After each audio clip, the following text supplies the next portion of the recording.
겸직이 안 되니까 정치 활동도 못 하게 돼 있습니다. 그래서 만약에 그러면 징계로 갈 수도 있고요. 자격 심사도 받을 수가 있고 그런 경우에 이게 지금 어떤 절차로 가게 될지는 초유의 상태이기 때문에 보겠지만 우리 헌법을 보면 저 같은 경우는 이 자격 심사를 로 가야 될 것 같지 않나 싶습니다.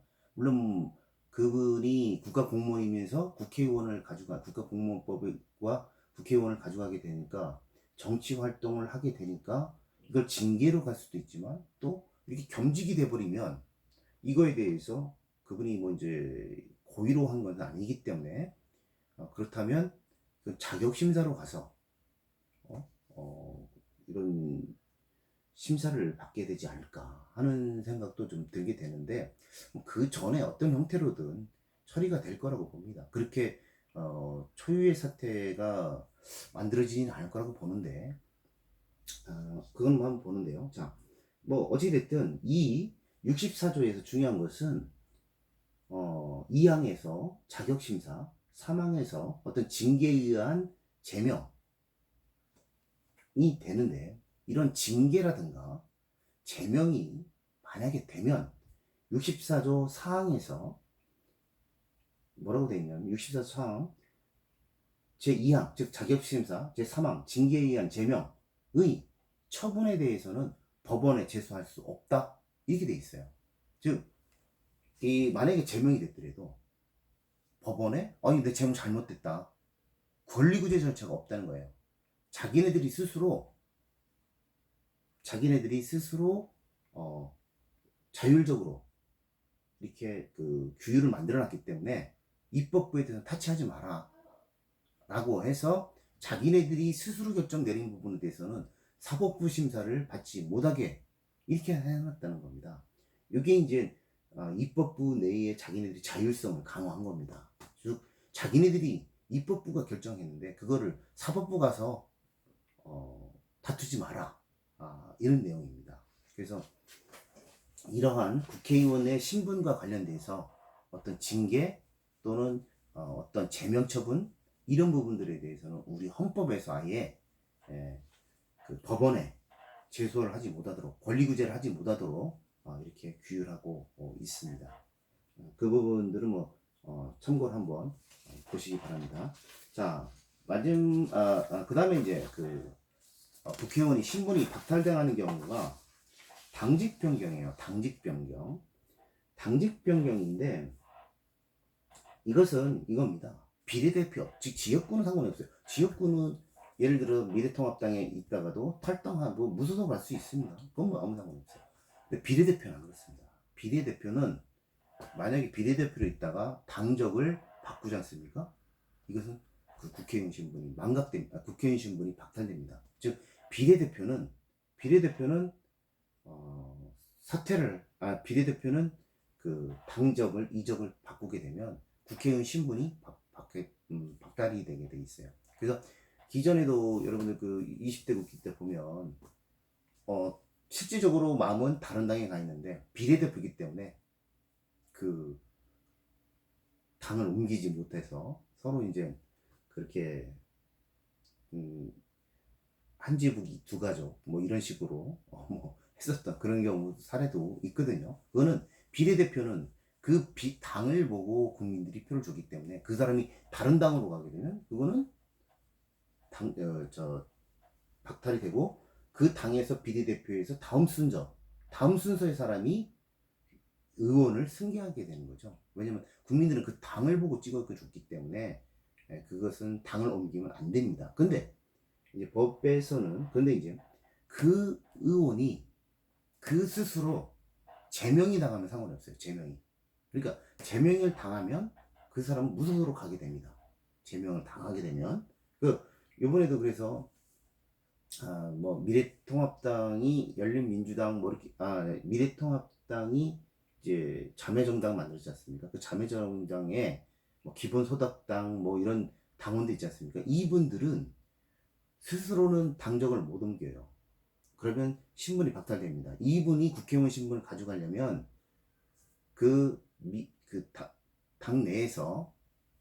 당 내에서 제명 처분을 해줘야 돼요.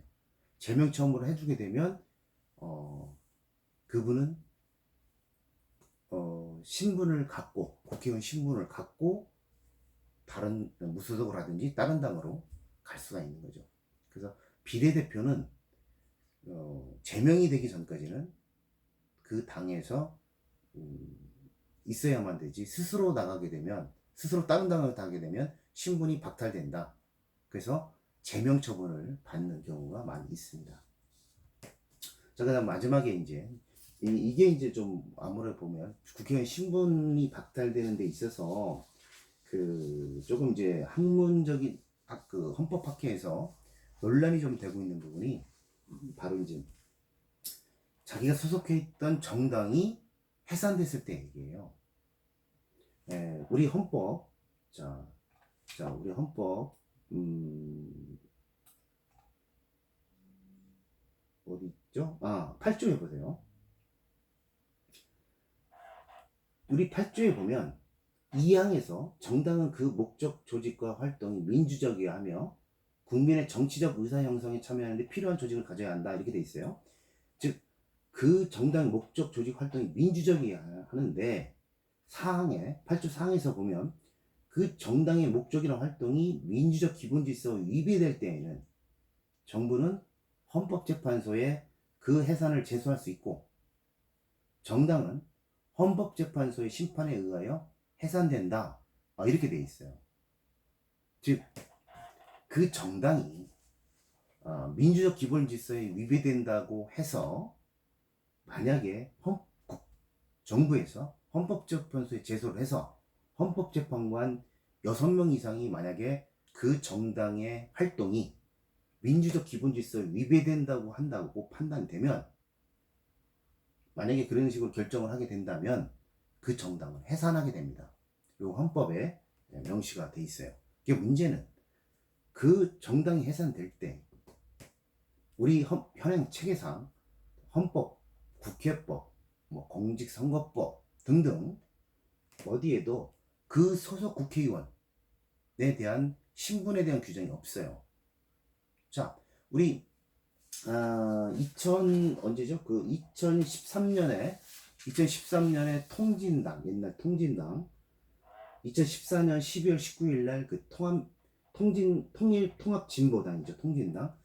통합진보당이 정당 북한의 강령 또는 국가 전복 음모죄 이런 것들로 인해서 헌법재판소에서 정당이 해산됐습니다. 해산 결정이 있었어요.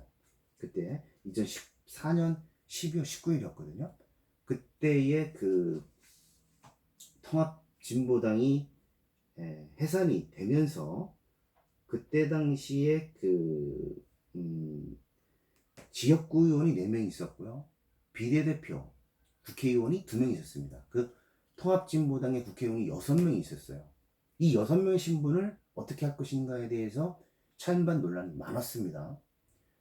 그때 당시에 반대하는 사람들 입장에서는 이 사람들이 그 정당, 그 통합진보당의 주도적인 역할을 했다는 입증도 없고, 이 사람들이 그 자기 당의 이념과 똑같다는 그런 내용도 없는데, 이 사람들을 국민들이 뽑은 국회의원을 당이 해산됐다고 해서 신분을 박탈해 버린다고 하면 이것은 또 대의주의 원칙에도 위배된다는 반대 의견도 있었고, 또 찬성하는 사람 입장에서는 무슨 얘기냐, 그 정당의 강령은 대부분 국회의원들에 의해서 실현되고 국회의원들이 대부분 중요한 역할을 하는데, 그 당이 반민주적이라면 당연히 그 국회의원들은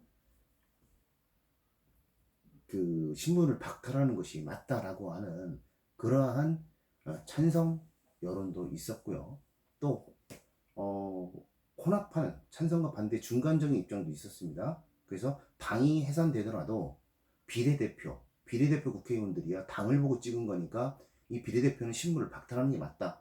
그러나 그 국민들이 뽑은 이 지역구 국회의원들, 이 지역구 국회의원들은 신분을 박탈하는 것은 안 된다. 라고 하는 그러한 의견들이 팽팽했었어요. 그래서 결국은 이제 헌법재판소는 대부분 이제 이렇게 정당을 해산한 사례가 사실상 유례가 거의 없어요. 다만 이제 옛날 독일에서는 있었습니다.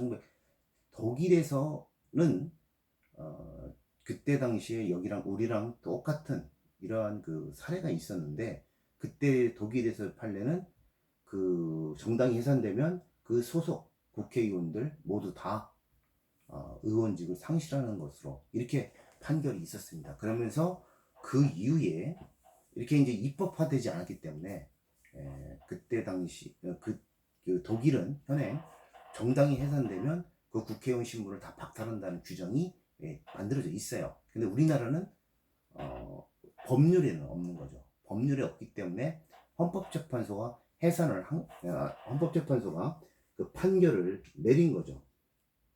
그래서 그 헌법재판소가 그 여러 가지 통합진보당이 그러한 반민주적인 행위를 했다. 그리고 우리 헌법의 민주적 기본질서에 위배된다라고 판단을 했습니다. 그래가지고 그때 통합진보당이 해산이 됐고, 또 그 소속의 국회의원들도 아까 다수 찬성하는 의견과 거의 동일하게 그 국회의원이 어떻게 이제 그런 그 반민주적인 그런 행위를 그 정당이 했다면, 그 국회의원들과 같이 했다면 헌법을 수호한다는 그런 방어민주적 관점에서 봤을 때 당연히 이런 비상 상황에서는 국회의원은 국민 대표성이 희생이 될 수밖에 없다는 거죠. 즉 정당이 소속되어 있는 정당이 그런 반민주적인 민주적 기본 질서에 위배되는 행위를 했다면, 그렇다면 거기에 소속되어 있는 국회의원들도 국민이 비록 뽑아줬다 하더라도 국민의 대표성을 이런 비상 상황에서는 인정하지 않겠다. 부득이 인정할 수가 없다라고 헌법재판소가 판단을 내린 거예요. 그러면서 그 국회의원이 그 지역에서 당선됐는지 비례대표로 당선됐는지 뭐 그런 건 아무 차이가 없다. 그래서 정당 해산 결정으로 인해서 그 국회의원 신분 이런 부분에 대해서는 헌법적인 정당성을 잃었다. 즉 헌법적인 근거에 의해서, 헌법에 의해서 그 정당이 해산이 됐기 때문에 거기에 소속되어 있는 국회의원들, 이 사람들도 국민의 대표성을 상실한 거고 또 정당성도 상실을 한 것이다. 이렇게 본 거예요. 그래서 헌법적인 정당성을 잃었기 때문에 거기에 국회의원의 지역구든 비례대표든 모두 상관없이 그런 의원직은 상실돼야 된다라고 헌법재판소가 내줬습니다. 이거 관련해서 좋습니다. 뭐 국회의원들 뭐 이런 국회의원들이 신분이 헌법에 의해서 판결이 난 거기 때문에 상실된 건 좋은데, 그때 당시에 굉장히 또 문제가 됐던 것은 그러면 지방의원들은 어떻게 되느냐 하는 문제였어요. 지방의원들. 그래서 지방의원들 같은 경우에 그래서 그때 이제 뭐 여러 가지 문제가 됐었는데, 그 비례대표 지금 그것은 최종적으로 2심까지는 유지된다고 하는 의견도 좀 있었어요. 그래서 그 도의원 지역 같은 경우에 도의원 같은 경우도 지금 소송이 아직 진행됩니다. 그런데 이제 중앙선관위에서 일단 비례대표는 다 신분을 박탈을 했어요. 근데 지역구는 지금 이제 박탈은 하지 않았었습니다. 그 임기가 만료가 됐는데, 이 지역구 대표에 대해서도 그때 당시 이제 문제가 헌법적으로 지금 여러 가지 의견이 있습니다. 그 여러분들 한번 참고를 한번 찾아보십시오.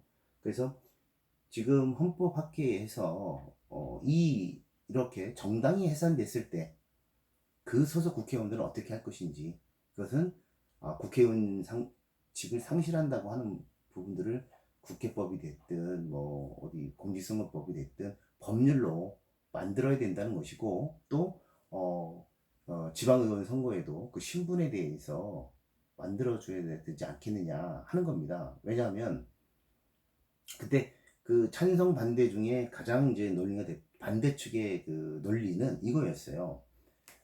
다른 건 모르지만 정당이 해산돼서 국회의원 신분 박탈되는 좋은데, 이 지역구 즉 국민 투표에 의해서 국민이 국민에 의해서 선출된 이 권력이, 이것을 헌법재판소는 국민이 뽑은 게 아니지 않습니까? 이거 여기는 이제 어떤 그 법률적인 지식을 얻어서 그 자리에 있는 사람들이 어떻게 그 선출된 권력을 신분 박탈할 수 있느냐 하는 문제였어요. 죄직은 뭐 자기가 직접 당사자가 아닌데도 그런 문제가 가장 큰 이슈거리였습니다.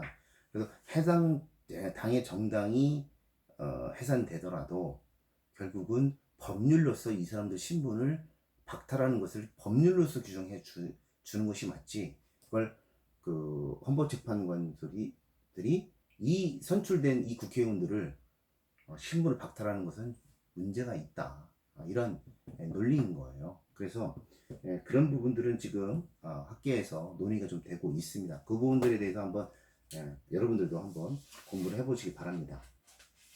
자, 이제 오늘 국회의원의 자격이 발생하고 소멸에 대해서 좀 설명을 좀 드렸어요.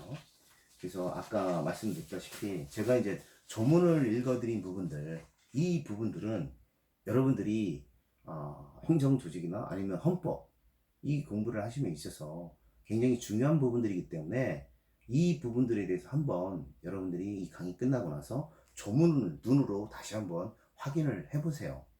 그래서 조문으로서 여러분들이 그 한 번쯤 이렇게 그 국회의원의 신분과 자격에 대한 부분을 확인하는 것은 굉장히 중요하게 있고, 또 이것이 헌법과 행정조직이 부분이 결국은 우리 정치 그리고 우리 국민의 권리를 지키는 것에 있어서 이 사람들이 좀 더 효율적으로 우리 국민의 권리와 의무를 지킬 수 있도록 하기 위해서 우리가 알아야 되는 그러한 내용인 거예요, 이것이.